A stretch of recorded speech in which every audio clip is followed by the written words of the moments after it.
kita lanjutkan akan ke orang mati berjalan. Saya berharap minggu depan kita sudah selesai. Minggu depan kita bisa menyelesaikannya. Saya minta ini ke 19. Saya minta Aci gambar yang tadi saya minta.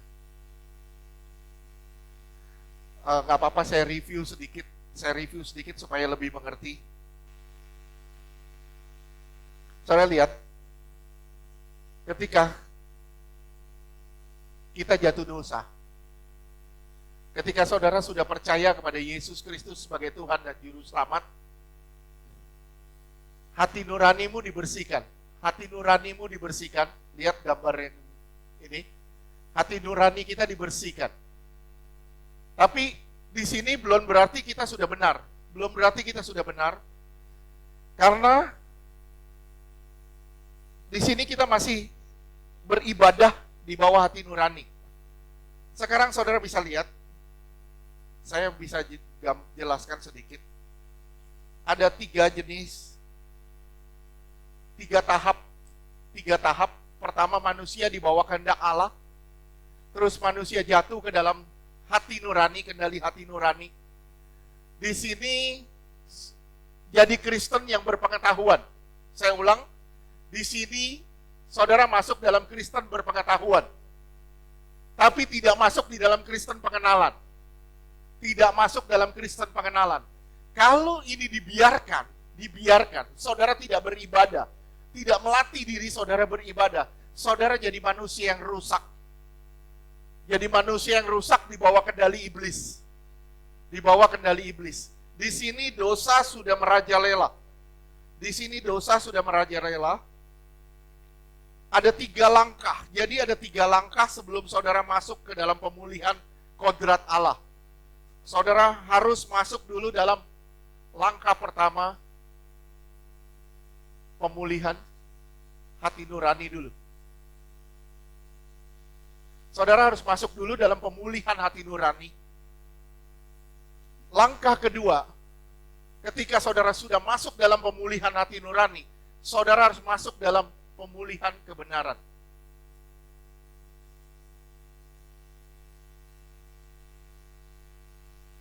Nah, di sini kesalahannya. Ketika saudara sudah masuk di dalam pemulihan hati nurani, saudara tidak bergaul dengan firman Tuhan. Saya bilang ya, gereja mempunyai sumbangan yang besar. Gereja memiliki sumbangan yang besar dalam kejatuhan orang-orang percaya. Kenapa? Karena gereja tidak ngotot dengan kebenaran. Sekali lagi saya ulang, gereja memiliki sumbangan yang besar ketika gereja tidak ngotot dengan firman Tuhan. Seakan-akan ketika firman disampaikan, orang bilang terlalu fanatik. Terlalu fanatik. Bukan fanatik, tapi militan. Nah, langkah yang berikutnya, langkah yang ketiga, baru pemulihan isi hati Allah.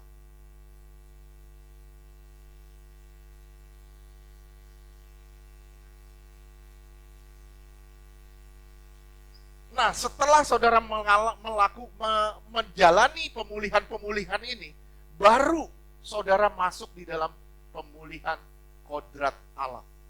Kembalinya saudara pada gambar atau citra Allah yang sudah rusak, dipulihkan kembali. Dipulihkan kembali. Nah, orang Kristen saat ini masuk di sini di pemulihan hati nurani, tapi susah masuk di dalam pemulihan kebenaran. Sulit masuk di dalam pemulihan kebenaran. Saudara lihat ya, tahap hati nurani.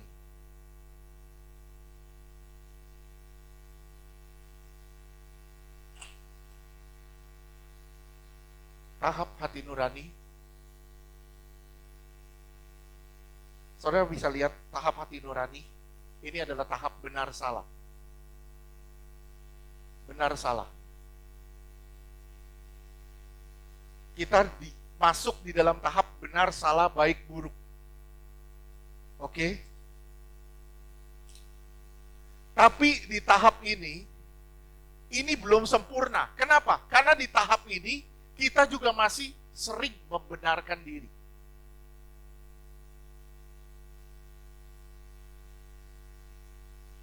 Membenarkan diri atau merasa diri kita paling benar. Di tahap ini juga masih sering terluka. Masih sering terluka, gampang sekali tergores. Jadi kalau saudara bilang, aduh Pak, saya masih sering tergores, saya masih gampang sekali terluka. Orang ngomong sedikit aja saya tersinggung. Saya bilang, engkau masih Kristen hati nurani. Saya bilang, saudara masih Kristen hati nurani. Saya tanya sama saudara, kapan yang saat terbaik untuk bertobat? Ada yang bisa jawab gak? Kapan saat terbaik untuk bertobat? Saya bilang ya, saat terbaik untuk bertobat adalah 1 hari sebelum hari kematian. Itu saat paling bagus saudara untuk bertobat. 1 hari sebelum hari kematian. Permasalahannya, apakah saudara tahu hari kematian saudara? Nggak tahu? Kalau besok gimana? Kalau besok gimana? Kita nggak tahu.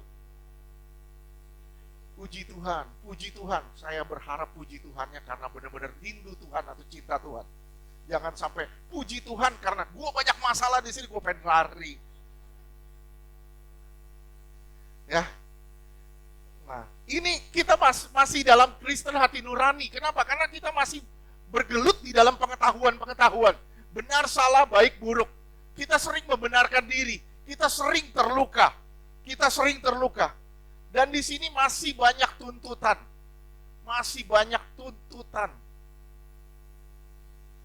Dia harus begini. Oke, thank you. Gak apa-apa, saya pakai ini dulu. Di sini juga masih sulit kerjasama.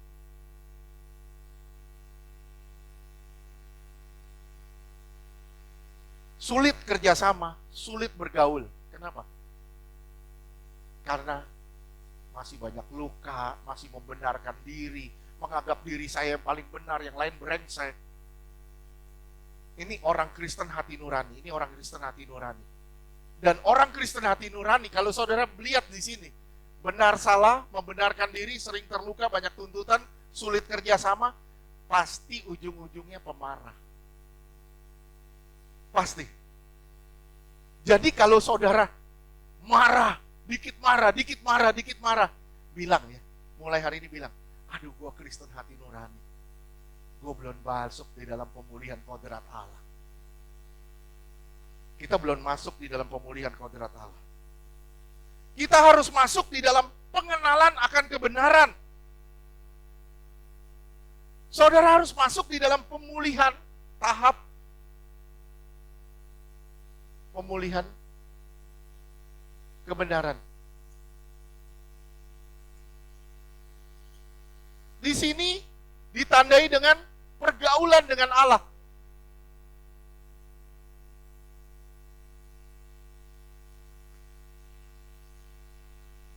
Oh iya, saya tambahin lagi sedikit. Kalau saudara sering kecewa dengan keadaan, bersungut-sungut, kenapa ini terjadi, kenapa begini, saudara Kristen apa? Hati nurani.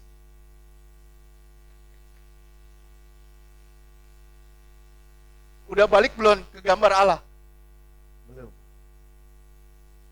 Sekarang saudara perhatiin, saya ngambil contoh, simple. Ayub. Semua udah tahu kisah Ayub, betul? Permasalahannya di mana? Waktu Tuhan bilang tidak ada orang seperti Ayub di zamannya. Zaman itu memang gak ada yang seperti dia. Kenapa? Karena rusak semuanya. Tapi Ayub itu berkenan di hadapan Allah. Kenapa? Tapi permasalahannya di mana? Dia masih Kristen pengetahuan. Dia masih percaya berdasarkan pengetahuan. Bukan berdasarkan kebenaran. Buktinya mana? Begitu dia bermasalah, mulai Ayub 3 sampai Ayub sekian. Itu komplain doang isinya. Komplain doang isinya. Di Ayub 30, 32, 30-an. Baru dia berjumpa dengan temannya yang namanya Elihu. Elihu. Jadi ada 4 temannya, Bildad, Sofar, Elifas. Ini yang menghakimi. Tapi Elihu ini yang benar. Elihu itu artinya Allah sendiri. Allah sendiri. Elihu cuma ngomong gini, "Yuk, kamu ngomong gini ya?"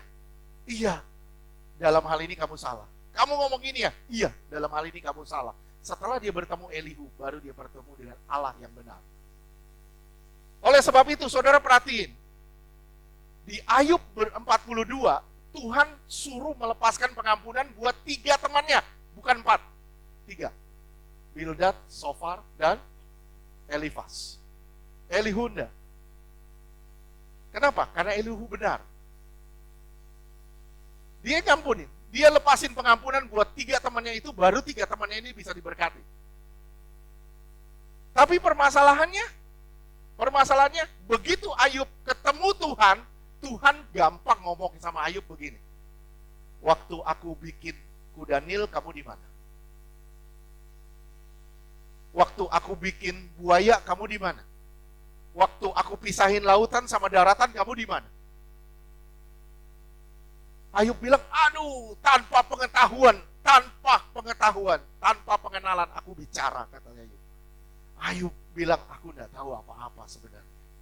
Nah, ini orang Kristen pengetahuan terjebak di balik situ. Kalau saudara bermasalah hari ini, dan saudara ngedumel terus, kerjaannya bersungut-sungut terus, saya bilang, you belum balik kepada tahap pemulihan kebenaran. You masih terjebak di balik hati nurani. Kenapa? Karena kita terus membenarkan diri, ngerasa diri kita benar, Tuhan yang salah. Tuhan kenapa bikin gini? Tuhan kenapa bikin gini? Dan kita ngerasa orang lain selalu salah di hadapan kita. Orang lain itu selalu salah. Dia buat ini, dia buat ini, dia buat ini, dia buat ini. Sehingga aku mengalami ini. Itu Kristen hati nurani. Dan dia belum kembali kepada kodrat ilahi. Nah, tahap pemulihan itu ditandai penting dengan pergaulan dengan Allah. Pergaulan dengan Allah. Kemudian pertobatan setiap saat. Bertobat terus. Loh Pak, bertobat terus artinya salah terus. Bukan berarti dia salah terus. Tapi dia ngerasa ketergantungan dengan Allah. Ketergantungan dengan Allah. Nah, kalau orang sudah masuk di tahap kebenaran, saya tanya sama saudara, dia gampang gak mengampuni orang? Gampang gak? Dia gampang mengampuni orang, dia gampang gak bergaul? Dia gak akan pilih-pilih dalam bergaul. Dia akan lebih terbuka dengan sesamanya. Saya bilang, dia akan lebih terbuka dengan sesamanya. Yang berikutnya, tahu selera Tuhan. Pengenalan akan selera Allah. Kalau kita nggak kenal selera Allah, berarti saudara belum masuk dalam tahap hati nurani. Jujur ya, boleh ngomong jujur ya. Saya kaget loh, teman saya ada satu orang pendeta, itu satu gereja nonton Dr. Strange. Dr. Strange. Itu ngerti, tahu gak saudara apa? Itu sihir, asli itu sihir. Bilang, "Oh Pak, itu kan cuma hiburan." Itu bukan hiburan. Bukan hanya hiburan, tapi itu spirit. Itu kuasa gelap. Bisa bayangin kalau orang Kristen masuk ke sana, terjebur di sana, apakah dia tahu selera Allah? Dia akan masuk di dalam hiburan. Karena dia tidak tahu selera Allah. Sampai sini ngerti kan? Ngerti ya? Nah, tahap pemulihan kebenaran itu akan terlihat buah-buah roh.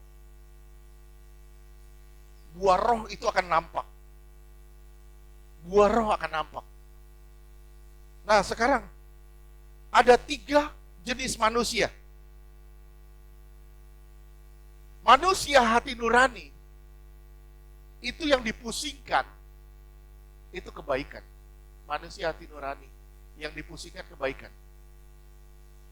Udahlah, gue bikin dosa, gue nabur yang baik. Tiap kali gue bikin dosa, gue jadi pemurah.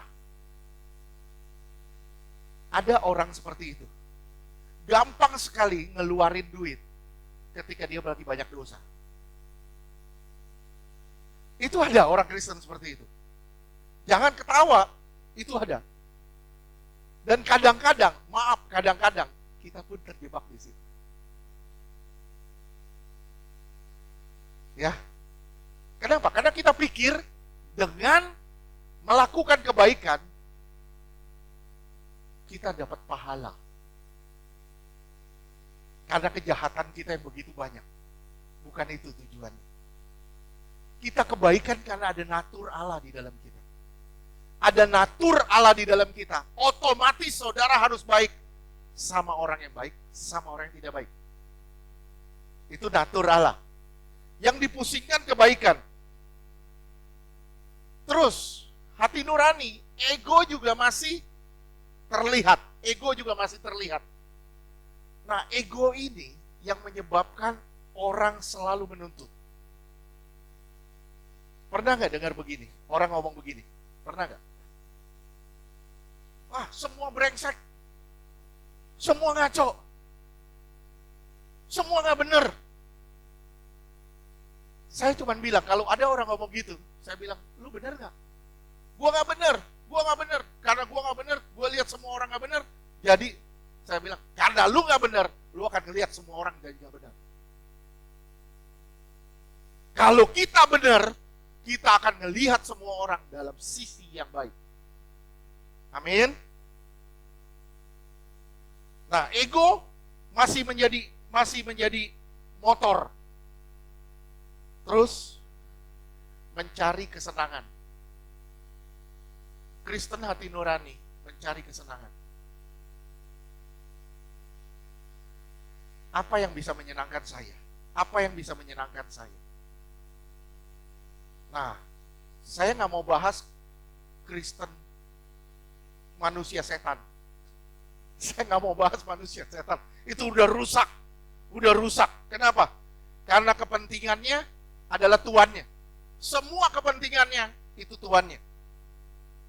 Takluk pada hawa nafsu. Apa yang dia pikirkan, apa yang dia inginkan itu harus dilakukan. Takluk pada hawa nafsu. Terus yang kalau manusia yang sudah dirasuk oleh kuasa kegelapan atau setan, itu racun setan terus-menerus masuk. Terus sampai rusak. Saya bersyukur kemarin ada satu pertanyaan dari Soroya. Itu sangat ternyata Tuhan mau remind lewat pertanyaan Soroya. Tuhan mau remind di pikiran saya yang perbedaan antara kerajaan Allah dengan kerajaan surga. Tanpa saya sadari itu, akhirnya Karen bilang, ngapain lu? Saya buka lagi nih kerajaan Allah dan kerajaan surga, ternyata saya diberkati banget dengan pengajaran itu. Coba lihat gambarnya yang ada kerajaan Allah sama kerajaan surga. Banyak orang bilang, oh sama Pak, kerajaan Allah dan kerajaan surga itu sama. Kalau sama, kenapa Tuhan kasih nama yang berbeda? Kalau kerajaan Allah itu Basilia tu Theo. Kalau kerajaan surga itu pakai Basilia Uranum. Ya, itu berbeda. Nah, saudara lihat. Ternyata kerajaan Allah itu dari kekal sampai kekal. Dari awal sampai akhir yang tidak berujung. Dari awal yang tidak berujung sampai akhir yang tidak berujung. Nah, kerajaan surga itu adalah kerajaan gereja. Mulai dari turunnya Roh Kudus sampai kerajaan 1000 tahun. Makanya di Matius berapa? Lupa saya. Itu Yohanes bilang, berilah dirimu dibaptis sebab kerajaan surga sudah dekat.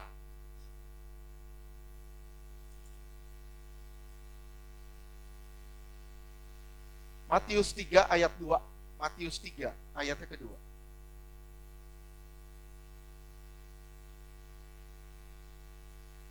Matius 3 ayat 2. Bertobatlah sebab kerajaan surga sudah dekat. Nah, waktu Yohanes ngomong kerajaan surga sudah dekat, berarti kerajaan surga belum datang. Nah, kerajaan surga datang begitu Roh Kudus hadir. Itu kerajaan surga. Jadi kembali ke gambar, saudara lihat ya. Nah, Tuhan bilang kerajaan Allah dari kekal sampai kekal. Nah, ternyata kerajaan surga itu cara masuknya.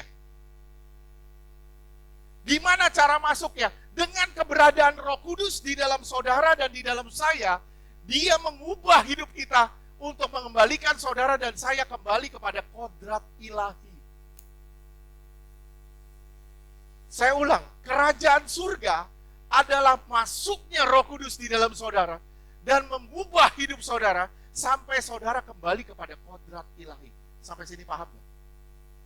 Nah, kerajaan Allah itu dari kekal sampai kekal. Nah, di dalam kerajaan Allah itu ada zaman hukum Taurat, zaman nenek moyang, zaman hukum Taurat. Nah, sini orang masuk di dalam kerajaannya Allah.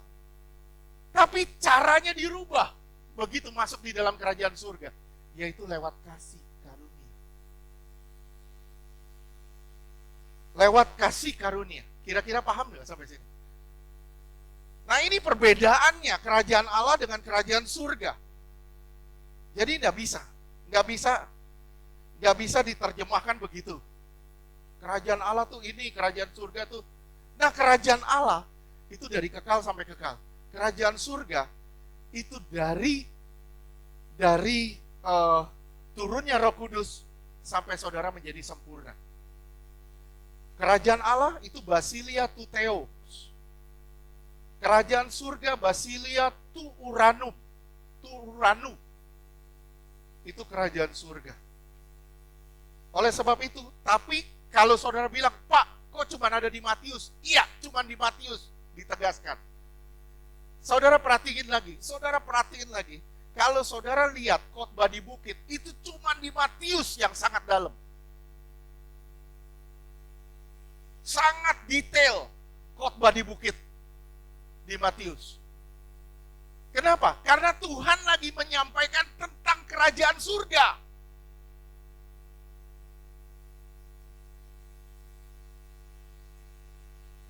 Di kerajaan Allah, mungkin Tuhan bilang gini, ya kalau kamu disakiti, kamu bolehlah tidak mengampuni. Kamu ada kasus-kasus khusus, kamu bisa tidak mengampuni.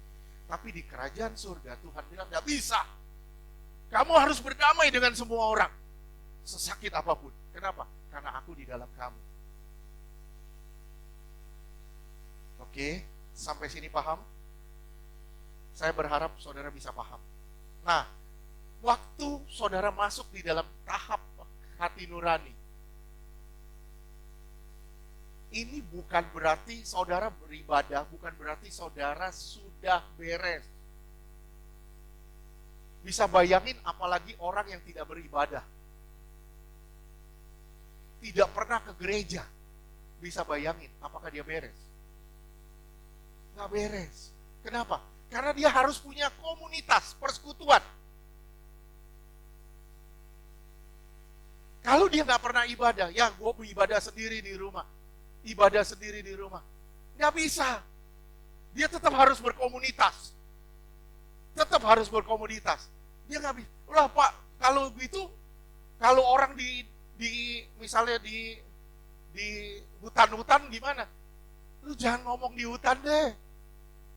Lu ada di hutan atau di kota gitu aja. Kalau ada di hutan lain ceritanya, Roh Kudus bisa bekerja dengan cara yang berbeda. Tapi ketika saudara ada di kota, perkotaan di mana ke gereja itu mudah, gampang, kenapa kita nggak berangkat? Nah, Kristen hati nurani itu masih bergelut di dalam ibadah. Taunya baik, buruk, benar, salah. Tapi kalau Kristen pemulihan kebenaran, yang dipulihkan kebenarannya, itu masuk di dalam pergaulan, hubungan. Nah, kalau saudara punya hubungan dengan Allah, saudara rindu gak ke gereja? Rindu gak ke gereja? Kenapa? Karena saudara punya hubungan khusus dengan Allah. Saya mau ketemu selalu dengan Allah. Gimana pun caranya saya mau tetap ketemu dengan Allah. Nah, ini dia. Ini permasalahannya.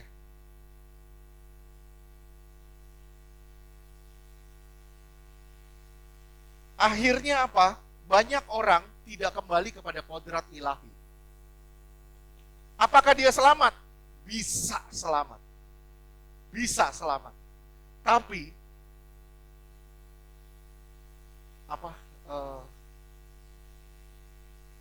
kesempatannya untuk terhilang juga besar. Kesempatannya terhilang itu besar banget. Tuhan selalu memberi saudara kesempatan. Saya bilang ya sama saudara, Tuhan nih lagi datang ke saudara. Tuhan lagi beri saudara kesempatan. Lu jangan terjebak di balik hati nurani ya. Tuhan lagi ngomong begitu sama saudara. Supaya apa? Supaya saudara benar-benar kembali kepada pemulihan kodrat Allah. Saudara harus bergaul dengan Allah. Bukan hanya di gereja. Tapi di rumah juga saudara harus punya hubungan dengan Allah. Saudara harus punya hubungan dengan Allah. Saudara harus terus merasa, Tuhan, saya butuh pertolongan Tuhan. Saya gak bisa hidup tanpa Tuhan. Tuhan, saya mau lebih dekat lagi dengan Tuhan. Begitu saudara jauh sedikit, saudara bilang, aduh Tuhan, saya gak mau ini terjadi Tuhan. Itu Kristen kebenaran. Saudara akan masuk di dalam seleranya Tuhan. Apa yang Tuhan suka, itu saudara harus suka. Apa yang Tuhan gak suka, kalau saudara suka, saudara dalam bahaya. Saya ulang, kalau Tuhan suka, saudara harus suka. Kalau Tuhan gak suka, saudara gak boleh suka. Buah roh harus muncul di dalam saudara. Ada kasih, damai sejahtera, sukacita. Itu harus muncul. Kalau itu gak muncul, kita dalam masalah. Sampai sini paham gak? Hati nurani yang rusak, itu lari pada pengetahuan. Hati nurani yang bersih, itu lari pada pengenalan. Saudara lihat ya, orang Farisi ahli Taurat.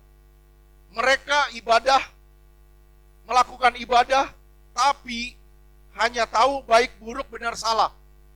Mereka nggak tahu yang namanya kebenaran. Mereka tetap nggak tahu yang namanya kebenaran. Akhirnya Tuhan mencela mereka.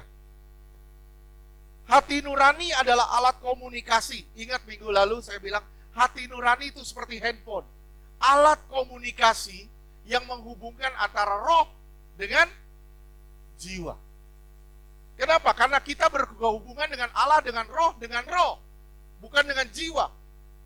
Nah, penghubungnya antara roh dan jiwa itu namanya hati nurani, supaya jiwa saudara benar-benar diubah sama Tuhan. Sekarang lihat ya, hati nurani yang rusak. Hati nurani yang rusak memberi sinyal yang negatif ke jiwa saudara. Simak ya, simak. Hati nurani yang rusak memberi sinyal negatif ke jiwa saudara. Jiwa saudara jadi negatif pula. Saudara akan negatif thinking dengan semua orang. Saudara bisa lihat di 1 Samuel 18 ayat ke-7 sampai 11. 1 Samuel 18 ayat 7.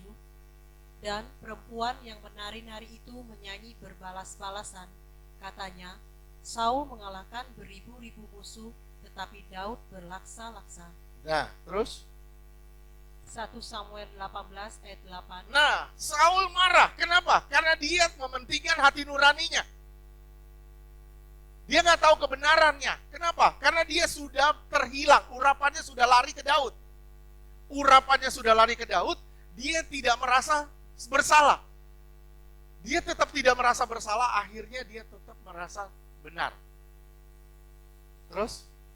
Lalu bangkitlah amarah Saul dengan sangat, dan perkataan itu menyebalkan hatinya, sebab pikirnya, kepada Daud diperhitungkan mereka berlaksa-laksa, tetapi kepadaku diperhitungkannya beribu-ribu. Akhir-akhirnya jabatan raja itu pun jatuh kepadanya. Dia mementingkan kepentingannya. Jabatan rajanya yang dipentingkan. Terus?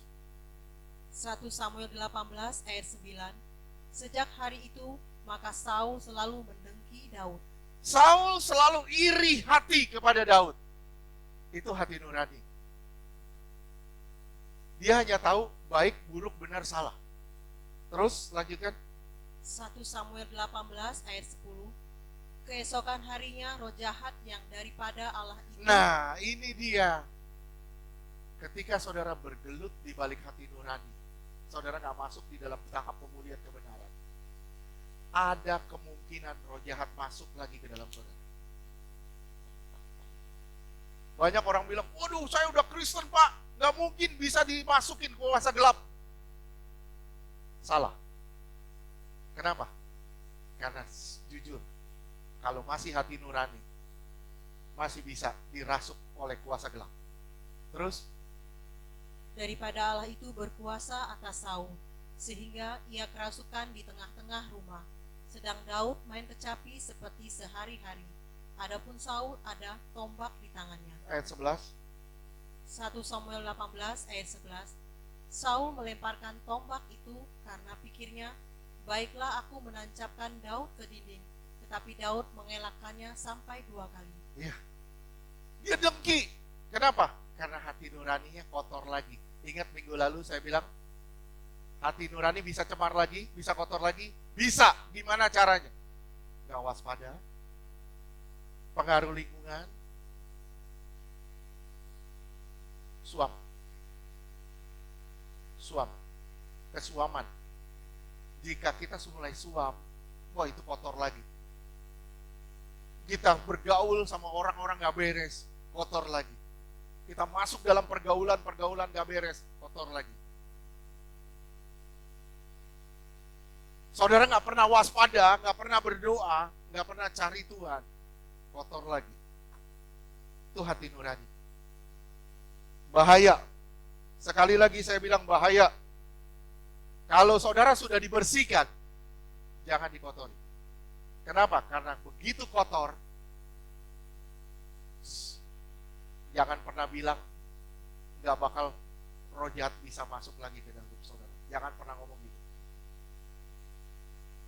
Jangan pernah ngomong, saya sudah dilepaskan, saya sudah beres, nggak mungkin roh jahat bisa masuk. You masih hati, kalau you masih hati nurani, you butuh pertolongan, gitu aja. Jangan pikir saya nggak butuh pelepasan. Amin, Rick. Kenapa? Kita masih butuh pertolongan. Oke? Kita butuh pertolongan. Supaya apa? Supaya saudara naik tingkat ke dalam tahap kebenaran. Kalau saudara mulai malas berdoa, malas baca Alkitab, malas ini, itu indikasi adanya kegelapan. Oke? Sampai sini paham? Sekarang lihat kesaksian Paulus, Kisah Rasul 23, mulai dari ayat yang 1. Kisah Rasul 23 ayat 1.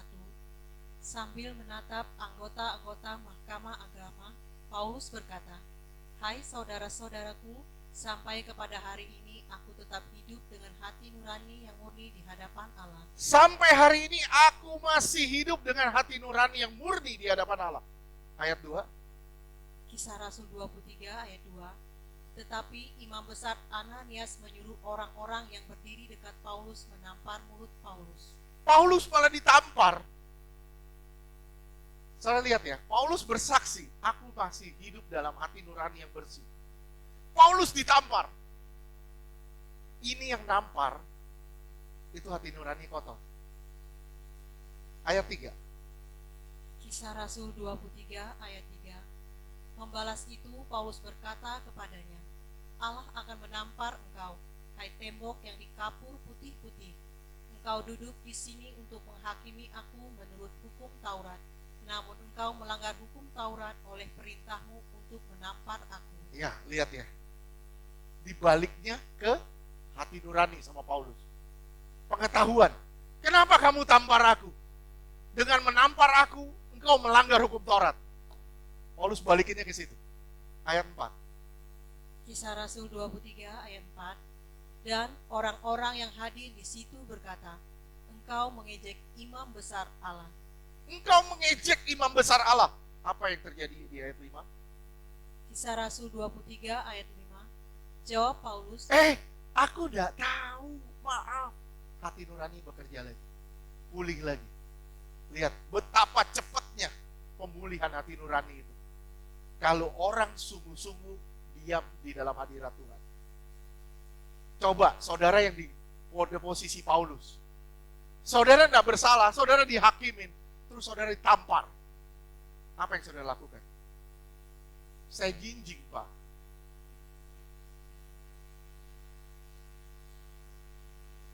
Begitu saudara ditampar, saudara mulai kepahitan. Naruh dendam. Itu hati nurani kotor. Boleh saya ngomong yang sedikit ya? Gak apa-apa ya? Kalau saudara masih menyimpan sakit hati, satu orang aja, hati nuranimu masih kotor. Masih kotor. Mintalah Tuhan untuk membersihkan. Lihat terus lanjutkan. hai saudara-saudara, aku tidak tahu bahwa ia adalah imam besar. Memang ada tertulis, janganlah engkau berkata jahat tentang seorang pemimpin bangsamu. Saudara ngerti tidak? Nih, hati nurani itu bicara soal baik, buruk, benar, salah. Ngerti? Nah, Paulus dengan hati nurani yang bersih, dia bilang, oh ternyata dia imam besar. Maaf ya, aku enggak tahu kalau dia itu imam besar. Paulus bilang, iya memang, enggak boleh kita berbicara yang jahat tentang seorang pemimpin. Kita enggak boleh berbicara yang jahat tentang seorang pemimpin. Nah ini hati nurani bekerja, baik, buruk, benar, salah. Dan itu pengetahuan. Paham nggak? Begitu dia kembali ke situ, kelihatan. Di sini saudara bisa ngelihat betapa murni hati nurani. Betapa murni hati nurani. Kembali ke ayat 1. Dia membuktikan, ini loh hati nurani yang bersih. Terus ayat 1. Kisah Rasul 23 ayat 1. Sambil menatap anggota-anggota mahkamah agama, Paulus berkata, hai saudara-saudaraku, sampai kepada hari ini aku tetap hidup dengan hati nurani yang murni di hadapan Allah. Sampai hari ini hati nuraniku tetap bersih. Dia buktikan begitu dia ditampar, dia kembali kepada hati nurani yang bersih. Sekarang buktikan, kalau hati nuranimu bersih, disakiti model apapun, engkau tidak pernah akan terluka. Mau orang jahat sejahat apapun sama engkau, saya bilang, engkau gak akan terluka. Kenapa? Hati nuranimu bersih. Bilang, saya hidup dengan hati nurani yang bersih. Berarti saudara siap disakiti orang.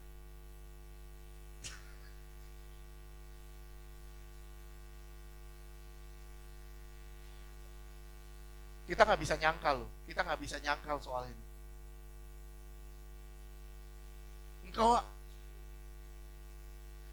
Engkau mau proteksi dirimu seproteks apapun supaya nggak dilukai orang. Tetap engkau nggak bisa. Pasti engkau akan dilukai. Waduh Pak, suami saya udah bener nih, udah bener. Tetangga saya bikin ulah. Tetangga saya udah bener, tetangga satu lagi bikin ulah. Ini Tuhan mau buktikan apakah engkau hidup dalam hati nurani yang bersih. Engkau tidak bisa menghindar dari disakiti orang. Tapi engkau bisa menyembuhkan dirimu dengan firman Tuhan. dengan kebenaran yang ada di dalam, engkau pasti sembuh. Itu permasalahannya. Hati nurani yang rusak, itu lari hanya pengetahuan. Hati nurani yang bersih, lari pada pengenalan. Saudara kontak dengan Roh Kudus, semakin bersih hati nuranimu. Sekali lagi saya bilang, saudara kontak dengan Roh Kudus, semakin bersih hati nuranimu. Hati nurani yang bersih akan peka dengan perasaan Allah. Dan saudara akan merubah kehendak saudara jadi kehendak Allah. Saudara akan merubah kehendak saudara menjadi kehendak Allah. Hati-hati saudara ya. Sekali lagi saya bilang, hati nurani yang sudah bersih jangan dikotori lagi dengan lingkungan. Jangan dikotori lagi dengan hawa nafsu, dengan keinginan-keinginan duniawi. Saudara bisa lihat ya, di Kejadian 19 ayat 30 sampai 38. Itu contoh lingkungan yang bisa mempengaruhi hati nurani seseorang. Kejadian 19 ayat 30 sampai dengan 38. Kejadian 19 ayat 30. Pergilah Lot dari Zoar dan ia menetap bersama-sama dengan kedua anaknya perempuan di pegunungan, sebab ia tidak berani tinggal di Zoar. Maka diamlah ia dalam suatu gua beserta kedua anaknya. Iya, dia diam beserta kedua anaknya. Terus Kejadian 19 ayat 31. Kata kakaknya kepada adiknya, ayah, kita telah tua dan tidak ada laki-laki di negeri ini yang dapat menghampiri kita seperti kebiasaan seluruh bumi. ya, terus Kejadian 19 ayat 32. Marilah kita beri ayah kita minum anggur, lalu kita tidur dengan dia, supaya kita menyambung keturunan dari Allah ayah kita. iya. Nih lihat ya. Kenapa saya bilang hati nurani mereka rusak? Lewat pergaulan. Mereka sudah keluar kan dari Sodom. Mereka sudah keluar dari Gomora. Betul? Mereka sudah selamat dari penghakiman itu. Betul gak? Tapi pergaulan di dunianya, di Sodom dan Gomora, yang hidup suka-suka, bersetubuh dengan lawan jenis atau dengan sesama jenis, itu menyebabkan mereka tercemar hati nurani. Begitu mereka keluar, mereka bilang, oke, gak ada laki-laki lain, karena gak ada laki-laki lain, gue sikat bapak gue. Kenapa? Karena gak ada laki-laki lain untuk menyambung keturunan. Akhirnya bapaknya sendiri pun dilahap. Ini pengaruh lingkungan, membuat hati nurani mereka kotor. Sampai sini ngerti? Lihat ya, hati nurani yang rusak tetap ada hukum, tapi hukumnya di batu. Keras hati kita, susah masuk kebenaran. 2 Korintus 3 ayat 7.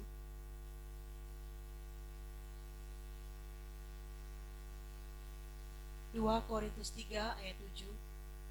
Pelayanan yang memimpin kepada kematian terukir dengan huruf pada loh-loh batu. Namun demikian kemuliaan Allah menyertai waktu ia diberikan. Sebab sekalipun pudar juga cahaya muka Musa begitu cemerlang, sehingga mata orang-orang Israel tidak tahan menatapnya. Jika pelayanan itu datang dengan kemuliaan yang demikian. Terus 8. 2 Korintus 3 ayat 8. Betapa lebih besarnya lagi kemuliaan yang menyertai pelayanan roh. Iya, pelayanan yang disertai dari hati nurani yang belum beres.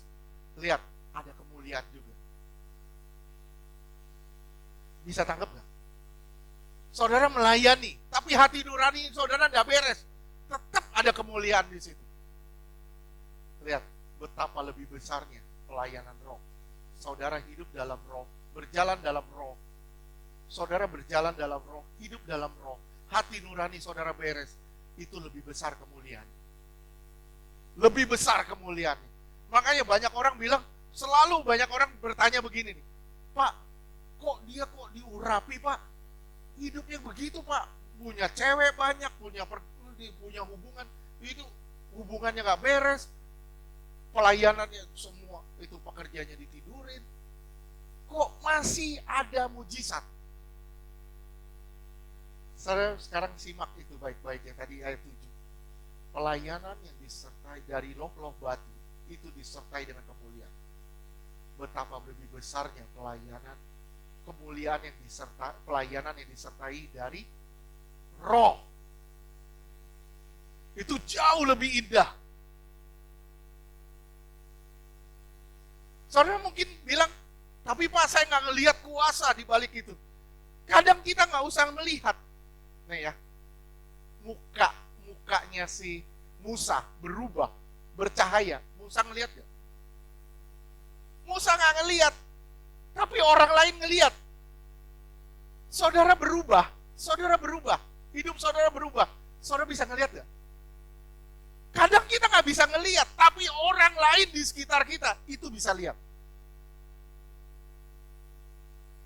Kadang kita nggak ngerasa, oh kok gue sudah berubah. Kadang saudara nggak ngerasa, tiba-tiba orang lihat, bener lu si William, dulu dicolek dikit marah, sekarang dicolek, ditendang, diem aja. Sekarang kita bahkan perubahan, kok saya bisa begitu? Kita kadang kita nggak sadar, kok saya bisa sampai taraf itu. Kadang William juga nggak sadar. Tapi itu perubahannya pelan tapi pasti.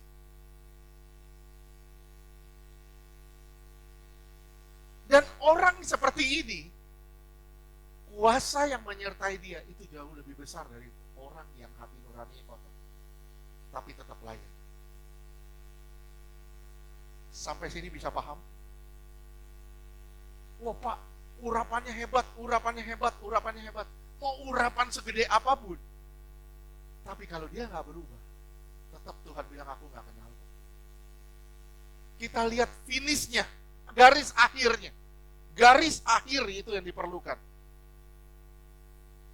Terus kembali ke tadi, kita kembali ke ayat 3.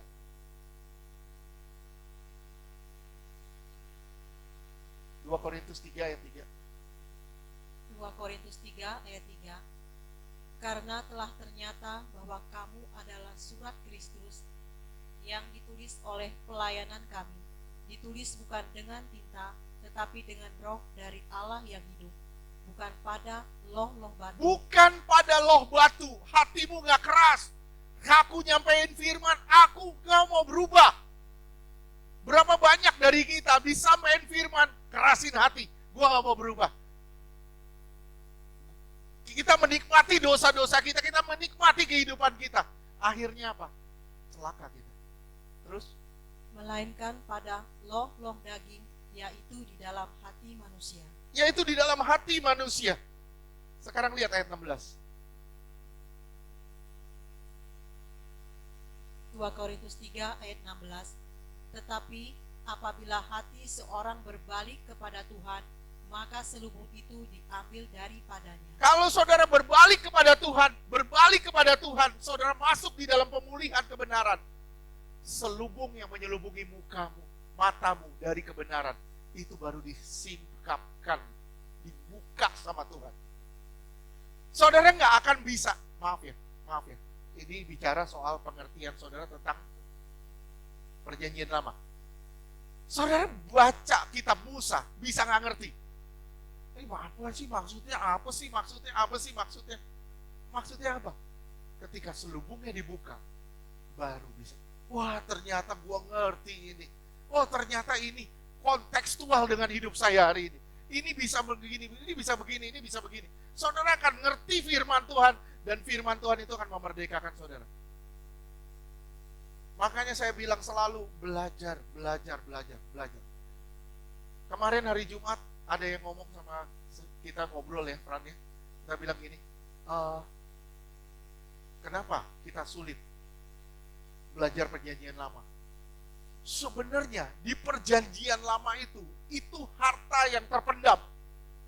Ada sesuatu yang indah di perjanjian lama yang saudara bisa kaitin dengan perjanjian baru. Dan itu luar biasa indah. Saudara pelajarin benar-benar. Banyak orang sekarang, saya males Pak, buka perjanjian lama, membosankan. Saya selalu baca perjanjian baru. Saudara belajarin perjanjian lama, saudara akan disingkapkan sama Tuhan. sesuatu yang adikodrati di situ. Tapi syaratnya apa? Minta beresin dulu hati nurani. Kalau ada sakit hati sama orang, beresin semuanya. Beresin semuanya.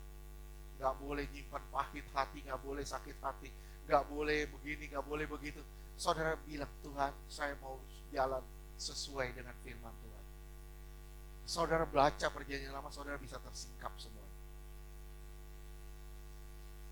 Benar. Allah bicara lewat roh pada hati nurani. Tapi kalau hati nurani saudara keras, bagaimana saudara bisa diubahkan? Ibrani 3 ayat 15. Ibrani 3 ayat 15. Tetapi apabila pernah dikatakan, pada hari ini jika kamu mendengar suaranya, janganlah keraskan hatimu. Jangan lagi kerasin hatimu. Bertobat sungguh-sungguh. Saudara lihat ya, Daud tidak waspada nih. Daud tidak waspada. 2 Samuel 11 ayatnya ke-1. 2 Samuel 11 ayat 1. Dia tidak waspada. Ya. Pada pergantian tahun, pada waktu raja-raja biasanya maju berperang. Lihat ya. Hidup ini peperangan. Berapa dari kita maunya santai? Saya pernah bikin quote kan. Sadar ya, saudara itu kapal perang, bukan kapal pesiar. Benar gak? Saya pernah bikin quote gitu. Saudara itu kapal perang yang harus selalu bersiaga.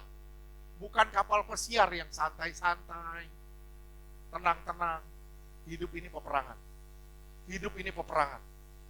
Terus, Daud mestinya perang. Dia gak perang. Terus, maka Daud menyuruh Yoab maju beserta orang-orangnya dan seluruh orang Israel. Mereka memusnahkan Bani Amon dan mengepung kota Raba, sedang Daud sendiri tinggal di Yerusalem. Daud gak ikut perang. Dia santai. Apa yang terjadi di ayat 4? 2 Samuel 11 ayat 4. Dia ngelihat perempuan namanya Batseba lagi mandi. Kenapa? Karena dia santai. Mustinya saudara sadar, saudara harus berperang. Terus? Sesudah itu Daud menyuruh orang mengambil dia. Perempuan itu datang kepadanya, lalu Daud tidur dengan dia. Perempuan itu baru selesai membersihkan diri dari kenajisannya. Kemudian pulanglah perempuan itu ke rumahnya. Iya, ayat 5. Nih, hati nuraninya udah kotor. 2 Samuel Lihat, 11 hati ayat nuraninya 5. udah kotor. Lalu mengandunglah perempuan itu dan disuruhnya orang memberitahukan kepada Daud demikian, aku mengandung. Iya. Lihat apa yang terjadi di ayat 14. 2 Samuel 11 ayat 14. Paginya Daud menulis surat kepada Yoab dan mengirimkannya dengan perantaraan Uria. Ya, mulanya bagus ya. Mulanya bagus. Dia nggak waspada. Orang-orang perang, dia santai. Apa yang terjadi? Mulailah terjadi perzinahan. Dosa terjadi karena saudara tidak waspada. Saya ulang, dosa terjadi karena saudara tidak waspada. Itu bahaya, ketidakwaspodaan itu. Terus ayat 15. 2 Samuel 11 ayat 15. Ditulisnya dalam surat itu demikian, tempatkanlah Uria di barisan depan dalam pertempuran yang paling hebat.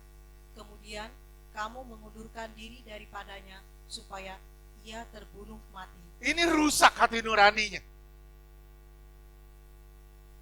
Dosa dibiarkan, dosa akan berbuah-buah. Satu dosa saudara izinkan, nggak akan berhenti sampai di sini, akan muncul dosa-dosa yang lain. Dosa itu nggak pernah stop. Dosa itu akan terus bertumbuh. Bisa dosa itu stop? Bisa. Keputusannya ada di tanganmu. Semakin kau menyerahkan diri ke tangan Tuhan, semakin dosa itu berhenti. Kalau kau nggak serahin, hati nuranimu kotor, dosa itu akan bertumbuh sampai menjadi manusia rusak, manusia kegelapan. Ini yang disebut kematian rohani. Daud ditegur Nathan, disentuh hati nuraninya. Daud bertobat. Nathan menegur Daud dengan cara menyentuh hati nurani, membawa kembali pada hati nurani yang bersih. Hari ini kalau saudara dengar firman, jangan kerasin hati. Bertobat sungguh-sungguh. Kembalilah pada hati nurani yang bersih, supaya hatimu terang, engkau menjadi berkat bagi banyak orang. Kembali pada hati nurani yang bersih. Saudara tidak terjebak di dalam pengetahuan, tapi saudara masuk di dalam suatu hubungan. Saudara tidak terjebak di dalam pengetahuan, tapi saudara bertumbuh di dalam suatu hubungan. Kalau saudara punya hati nurani yang bersih, jiwamu diubah sama Tuhan, engkau jadi manusia yang berbeda. Manusia yang sungguh-sungguh baru.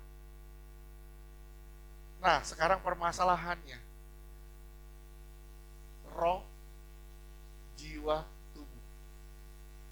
Roh bersentuhan dengan Allah. Roh dihubungkan dengan hati nurani dengan jiwa. Tapi di sini dibilang ada firman Allah yang bisa memisahkan roh sama jiwa. Bisa memisahkan roh sama jiwa. Dalam satu ibadah ya, saya bilang dalam satu ibadah. Dalam satu ibadah atau dalam satu hubungan pergaulan. Banyak orang antara roh dan jiwa ini masih ngeblend. Akhirnya semua yang dari jiwanya, dari pikirannya, itu dianggapnya itu dari roh. Nah, orang begini ini belum terlatih. Oleh sebab itu, gimana cara menanganinya, Pak? Gimana cara menanganinya? Ada dua hal. Yang pertama, firman Allah. Firman Allah. Dia pedang bermata dua. Yang kedua, melatih diri kita beribadah. 1 Timotius 4 ayat 7 dan 8. 1 Timotius 4 ayat 7 dan 8. 1 Timotius 4 ayat 7. Tetapi jauhilah tahyul dan dongeng nenek-nenek tua. Latihlah dirimu beribadah. Melatih dirimu beribadah. Latihlah dirimu beribadah. Nih ya, lihat ya. Tahayul, dongeng nenek tua. Ini hati nurani. Oke, sampai sini paham? Terus lanjut di situ. 1 Timotius 4 ayat 8. Latihan badani terbatas gunanya. Saya sit up itu terbatas. Saya sit up, muncul six pack. Tapi begitu saya udah 70 tahun, ini turun semua.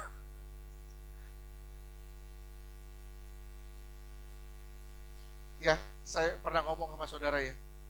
Saudara mau angkat besi sehebat apapun, di umur 60-70 tahun, ini sayap mulai keluar. Gelambir mulai keluar. Udah panjang, makin lama makin panjang. Makin lama makin mulur. Saudara mau latihan kayak apapun, itu terbatas. Terus, tapi ibadah. Terus, tetapi ibadah itu berguna dalam segala hal, karena mengandung janji, baik untuk hidup ini maupun untuk hidup yang akan datang. Nah, oleh sebab itu, satu, saudara harus bergaul dengan firman. Yang kedua, saudara harus melatih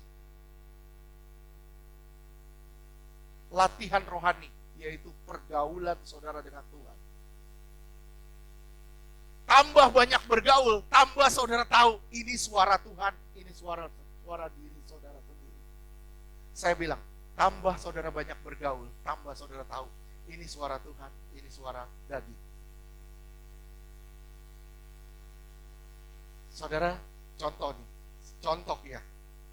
Saya kepengen loh, di hati saya kepengen saya bekerja.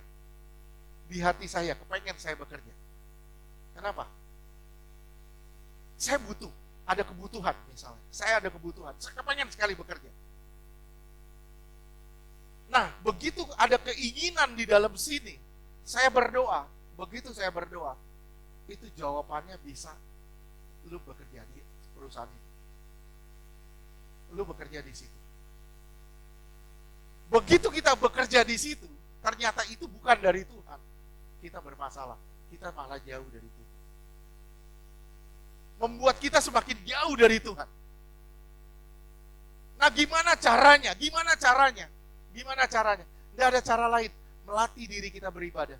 Apakah ini dari Tuhan? Atau ini bukan dari Tuhan? Sama kayak saudara ngelihat suatu orang laki-laki. Laki ini ganteng. Ganteng banget. Terus dia bilang, dia deket-deketin saudara. Deket-deketin, nyenggol-nyenggol. Terus bilang, saudara bilang, Tuhan apakah ini dari Tuhan? Karena pada dasarnya saudara terpikat dengan kegantengannya. Saudara bilang, saudara akan dengar suara bilang begini. Iya nak, ambil dia. Kenapa? Karena pada dasarnya kita kepingin. Keinginan di dalam kita mendorong suara-suara itu berkata, ya. Nah, gimana caranya membedakannya, Pak? Nggak ada cara lain selain saudara bergaul dengan Tuhan dan bergaul dengan firman. Tambah saudara bergaul dengan firman, tambah saudara bergaul dengan Tuhan, tambah saudara tahu, ini suara Tuhan, itu bukan.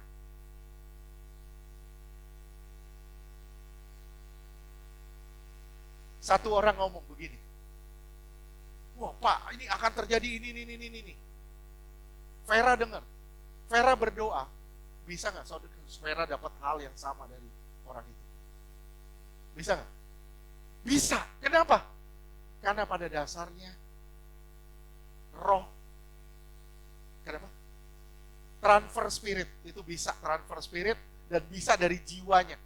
Karena lagi ngetren, misalnya lagi ngetren, sorry maaf misalnya, nggak boleh vaksin, ada roh jahat ini, lagi ngetren itu. Akhirnya kita doa bisa dapat jawaban itu.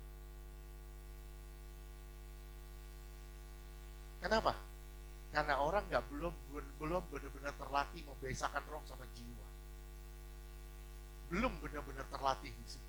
Kalau dia benar-benar sudah terlatih memisahkan roh sama jiwa, dia akan tahu berdoa. Tuhan bilang, enggak apa-apa. Ya udah. Kalau Tuhan bilang, jangan, kamu nggak bisa. Nggak usah. Gitu aja kok sulit. Yang bikin sulit apa? Yang bikin sulit adalah satu, distorsi dari lingkungan. Yang bikin sulit juga ada keinginan-keinginan di hati kita. Itu yang mempersulit segala sesuatunya. Akhirnya kita nggak bisa dapat suara yang benar. Kita dapat suara jiwa kita, keinginan kita. Oleh sebab itu banyak sekali orang menyampaikan sesuatu yang menyesatkan. Kenapa? Karena pada dasarnya dia masuk di dalam satu distorsi yang namanya distorsi lingkungan. Ini bahaya. Oleh sebab itu Tuhan bilang apa? Pisahkan roh sama jiwa. Hati nurani harus beres dulu. Kalau hati nurani nggak beres, nggak bisa ini terjadi. Pemisahan ini nggak bisa terjadi. Hati nuranimu harus beres, baru ini bisa terjadi. Terpisah roh sama jiwa. Saudara harus sampai ke dalam satu ibadah, di mana saudara mengenali suara gembala saudara. Ya, saya mau teriak, saya teriak, woi, domba orang itu nggak akan bisa dengar, nggak akan peduli. Tapi begitu tuannya bersiul, tweet, dombanya langsung ikut semua. Begitu Tuhan kita ngomong, kita langsung tahu itu suara Tuhan kita, dan itu nggak bisa dibohongin. Gimana caranya? Nggak ada cara lain. Saudara harus punya ini. 2, saudara harus melatih diri saudara beribadah. Amin. Kita lanjutkan lagi. Penutup minggu depan. Mungkin minggu depan kalau ada yang mau bertanya soal Akankah orang mati berjalan? Silakan. Jangan bertanya lagi soal pernikahannya. Kemarin saya dibombardir dengan pertanyaan pernikahan, perceraian, dan segala macam. Tapi puji Tuhan, semuanya beres. Oke. Nah, yang Jumat besok, karena tidak berbahaya, silakan dibagikan. Ya, oke. Yang 2 minggu lalu nggak bisa karena nggak bisa lah, pokoknya nggak bisa. Kemarin nggak apa-apa, karena itu banyak soal pertanyaannya soal pernikahan semua, ya nggak apa-apa lah. Perceraian, pernikahan nggak apa-apa. Tapi yang 2 minggu lalu jangan. Dan kebetulan juga sudah tidak ada. Oke, amin. Tuhan berkati.